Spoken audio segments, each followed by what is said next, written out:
बरसातुनि खां पोइ मुल्क जे सभ खां वॾे मंछर ढंढ जे पाणी में रिकॉर्ड इज़ाफ़ो थी वियो आहे। मंछर में पाणी जी सतह 114 RL ताईं पहुची वई आहे। वधीक तफ़सील वठूं था निज़ाम गंभीर खां। जी निज़ाम, छा तफ़सील आहिनि?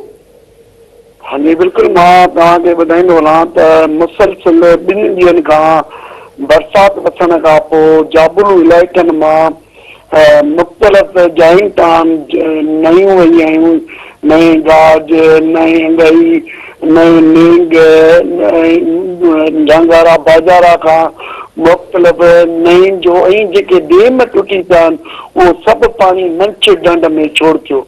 जॾहिं त बरसातुनि खां अवल मंच ढंढ जी सतह 110 RL हुई, जेका हिन वक़्तु इन 2 ॾींहंनि जी में बरसाति ऐं मेन जे करे मंच ढंढ जी RL 114 ताईं पहुची चुकी आहे, यानी कि 14 फुट। मां तव्हांखे ॿुधाईंदो वञा त हिन वक़्तु सेवण जो असिस्टेंट कमिश्नर वकास मलू पिण हिन मंछर ढंढ जो दौरो कयो। उन दौरे दौरान मंछर ढंढ ते खां दौरो करे जेका RD 14 जो विज़िट करण खां पोइ जेको RD 50 ऐं 52 जिते बाग यूसुफ खां कट लॻो उन जो पिण विज़िट कयो।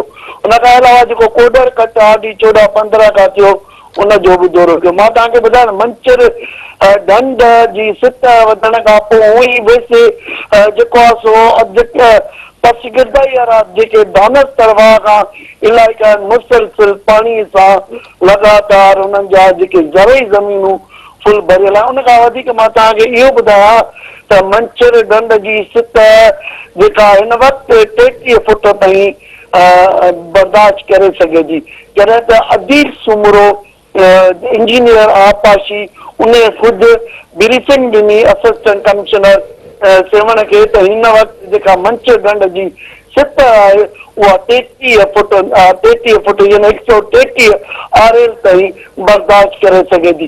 पर मंछर ढंढ में हिन वक़्तु बि ई नयूं जबलनि जूं मुख़्तलिफ़ जायुनि तां छोड़ थी रहियूं आहिनि ऐं मंछर ढंढ जी सतह में इज़ाफ़ो 114 RL खां हींअर वधंदो पियो वञे। जी वॾी महिरबानी निज़ाम, तफ़सील खां आगाह करण जे लाइ।